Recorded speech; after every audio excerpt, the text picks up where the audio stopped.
to you by Rajniwas Elaichi and Saluja Gold.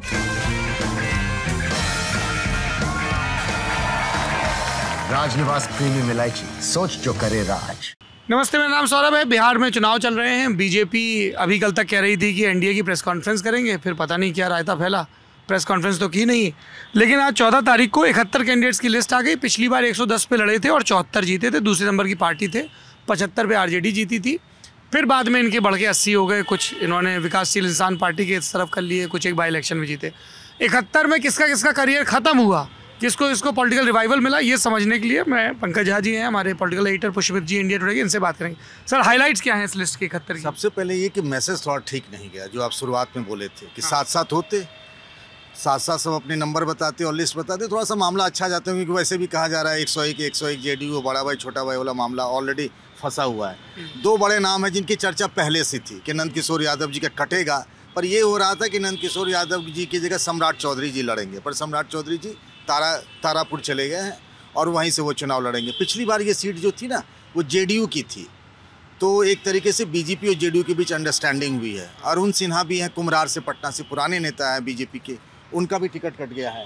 इसके अलावा जितने मंत्री भी हैं, जीवेश मिश्रा से लेकर के पिंटू जी और ये सब जितने बड़े नाम थे 10-11 में मंत्रियों के देख रहे हैं, उन सबको रिपीट किया गया। कोई ऐसी बहुत बड़ी चीज़ नहीं हुई है। ऐसा दो बड़े नेता अरुण सिन्हा और नंद किशोर यादव जिनके बारे में चर्चा पहले से ऑलरेडी आम थी कि इन लोगों का कटना तय माना जा रहा है। एक और चीज़ हुआ जो कहा जा रहा है कि मध्य प्रदेश वाला फार्मूला कि जो बड़े बड़े हैवी वेट हैं, जैसे सम्राट चौधरी जो डिप्टी सीएम है, वो चुनाव लड़ रहे हैं। रामकृपाल यादव जो पहले सांसद रहे, मंत्री रहे, वो दानापुर से चुनाव लड़ रहे थे। ऐसे कुछ हैवी वेट्स भी इन लोगों ने मैदान में उतारे। पहली लिस्ट सांसदी हारे लोग, सांसदी हारे भी हैं। बक्सर से हारे हैं क्या मिथिलेश तिवारी जो गोपालगंज के रहने वाले हैं, वो फिर से बैकुंठपुर चले गए, लोकसभा के चुनाव हारे। ऐसे कुछ नाम है यहाँ पर। और क्या हाईलाइट है इस लिस्ट के?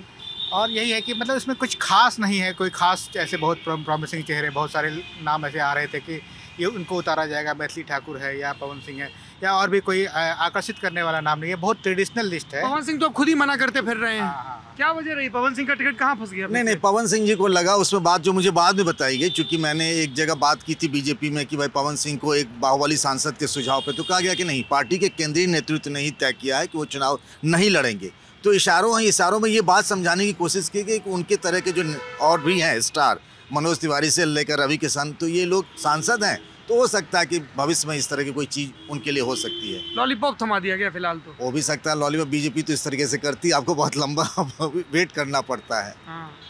ये जो कह रहे थे ना पुष्मित जी, पवन सिंह ने तो खुद ही कह दिया, मैथिली ठाकुर वाला बेनीपट्टी विनोदानंद झा है वहाँ पर एक बात कहा जा रहा है कि शायद अलीनगर में उनको मिल जाए, लेकिन वहाँ भी मैथिली ठाकुर का बहुत विरोध हो रहा है। अभी मैं देख रहा था सोशल मीडिया में कि बहुत सारे लोग उनके नाम का तख्ती लेके मैथिली ठाकुर का विरोध कर रहे हैं। ये है मामला। क्या वजह रही? ये पहले जो साझा प्रेस कॉन्फ्रेंस होनी थी, किस बात पे अटकी? पहले जो प्रेस कॉन्फ्रेंस अटकी वो तो सीटों की संख्या तो हो गई। हाँ। उसके बाद आज आपने एक पैटर्न देखा, सब लोग लगातार सोशल मीडिया में पोस्ट कर रहे हैं कि सब ठीक ठाक है। उन लोगों ने न्यूज़ एजेंसी को बुला के बाइट भी दिया। इसका मतलब बात कहीं ना कुछ गड़बड़ थी और इस तरीके का नैरेटिव चल रहा था। बात अटक गई थी इस बात को लेकर के कि कौन सी सीट पर ये अलायंस पार्टनर जो है बीजेपी कहाँ लड़ेगी, जेडीयू, सीट एक्सचेंज को लेकर के मामला फंस गया था और इसीलिए प्रेस कॉन्फ्रेंस जो शाम 4 बजे होनी थी सोमवार को, वो टाल दी गई। बीजेपी ने अलग से ये हाईलाइट किया है कि किन वरिष्ठ नेताओं को टिकट दिया गया। लिखा गया सम्राट चौधरी, विजय सिन्हा, तारकिशोर प्रसाद, ये पूर्व डिप्टी सीएम है, और रेणु देवी भी, इन दोनों का भी नाम है।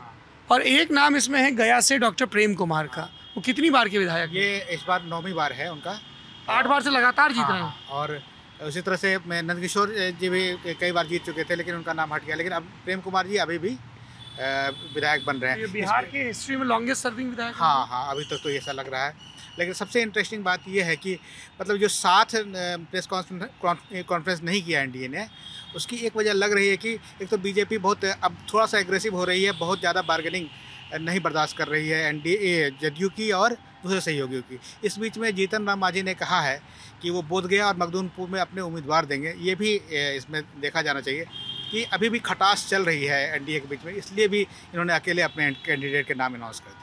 आरके सिंह आरा से तैयारी करने में लगे हुए थे, बोले भी थे कि नहीं तो भ्रष्टाचार ये वो, उनको तो टिकट नहीं मिला, संजय सिंह टाइगर को मिला है। हाँ, नहीं, उनको टिकट नहीं मिला है, लेकिन वो विधानसभा के लिए इच्छुक नहीं थे, जहाँ तक मेरी जानकारी, चाहे मेरी जो बातचीत। क्या राजभवन के लिए इच्छुक है? नहीं, वो इच्छुक थे कि कोई बड़ा पद मिले। वो अपने को बहुत बड़ा नेता मानते भी और चूँकि ब्यूरोक्रेट रहे, केंद्रीय गृह सचिव रहे, केंद्रीय मंत्री रहे, तो वो विधानसभा के लिए तैयारी नहीं थी उनकी। मन ही मन अगर देखे, वो किसी और चीज़ के लिए इच्छा रखते हैं, विधायक नहीं बनना चाह रहे थे। शहनवाज हुसैन ये समर्थक कह रहे थे कि शहनवाज हुसैन चुनाव लड़ सकते हैं, उनका मन भागलपुर का है, पार्टी चाह रही कि किशनगंज ज़िले से लड़ें। किशनगंज से 1999 में सांसद भी रहे, उनका नाम भी किशनगंज से नहीं है। दोनों जगहों से, किशनगंज से भी टिकट का अनाउंस हो गया, स्वीटी सिंह है और रोहित पांडे जो पहले भी चुनाव लड़े थे। तो इस तरह की चर्चा थी, क्योंकि आपने देखा होगा जम्मू कश्मीर से ना राज्यसभा के जो 3 कैंडिडेट बीजेपी ने उतारे, उसमें एक मुस्लिम चेहरा भी है। तो ये कहा जा रहा था कि बीजेपी प्रयोग कर रही है और शायद उनको देगी मौका। वो पहले वहाँ से सांसद भी रहे हैं किशनगंज से। इस तरह की चर्चा थी, लेकिन अब तो लिस्ट में नाम नहीं है उनका। कई ऐसे मंत्रियों के भी नाम सूची में हैं जिन पे गंभीर कदाचार के आरोप भी लगे हैं, जैसे वो दवाई वाले हैं पांडे हैं और जीवेश मिश्रा, मंगल पांडे, सम्राट चौधरी, इन तीनों पर आरोप जनसुराज ने लगाए थे। इन तीनों के नाम तो हैं और ठीक ठाक नाम है, मतलब जो उन लोगों ने चाहा था वो टिकट मिले हैं। हाँ। कहीं कोई ऐसी सीट भी है जहाँ पे बीजेपी को आपको लग रहा है कि एडजस्टमेंट करना पड़ा, या स्वैपिंग में कुछ हुआ, या कई बार होता है नेता मजबूत है पर उसके घर वालों ने लड़ा दो, ऐसा कोई नाम अभी तक 71 में? नहीं, बहुत जो जितने लोग थे ज़्यादातर लोगों का नाम है उसमें, जो लड़ना चाह रहे थे और जो लड़ते रहे, जो जीतते रहे, कोई नाम कटा भी नहीं है। अच्छा, मतलब तो जो इनकी सिटिंग है ज़्यादातर इन्होंने रिपीट कर दिया। हाँ, ज़्यादातर इन्होंने तो और आगे बढ़ करके बीजेपी ने क्या किया, जैसे पुष्पित भाई से मैं इत्तेफाक रखता हूँ कि जो सीट जेडीयू की थी वो याद, जैसे तारापुर, सम्राट चौधरी बीजेपी के आज की तारीख में बड़े नेता बताए जा रहे हैं। मतलब अगर स्थानीय तौर पर देखें, चेहरे के तौर पर, वो इससे याद होगा मेवालाल चौधरी थे, करप्शन के आरोप में नीतीश जी ने उनको खुद ही हटा दिया था वहाँ पर।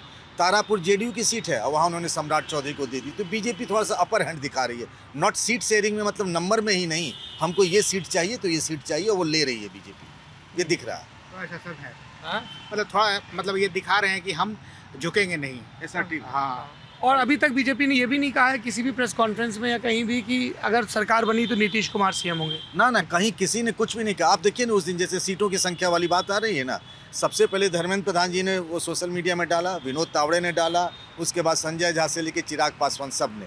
बस एक आदमी ने कहा कि नीतीश जी को मुख्यमंत्री बनाना, वो संजय झा। बाद में किसी ने कुछ नहीं कहा, नीतीश जी का जिक्र ही नहीं किसी के सोशल मीडिया पोस्ट में। तो ये तो अभी तक बात आई ही नहीं है कहीं से। क्या हम इसी तरह से अचानक से आरजेडी की भी लिस्ट उम्मीद कर सकते हैं, या अभी गतिरोध बाकी है? नहीं, अभी गतिरोध बचा हुआ है। आज दिल्ली में सीईसी की बैठक है, उस बैठक के बाद तय होगा। उसमें भी जो बताया गया, मुझे जो जानकारी है कि जहां विवाद नहीं है उसकी लिस्ट जारी हो जाएगी। थोड़ा सा इंतजार मोमेंटम बिल्ड हो और पटना से भीड़। ये लोग दिख रहे हैं कि पिछड़ रहे हैं हम इस मामले में। जी, चलिए, 38 जिले हैं बिहार के, 243 विधानसभाएं हैं, मुद्दे कई हैं, उन पर बात करेंगे। लेकिन पटना से भीड़ तो छटे, और उसके लिए ज़रूरी है कि टिकट वितरण पूरा हो। आप ललन टॉप साथ बने रहिए, हम लगातार आपको बिहार चुनाव का अपडेट बताते रहेंगे। शुक्रिया।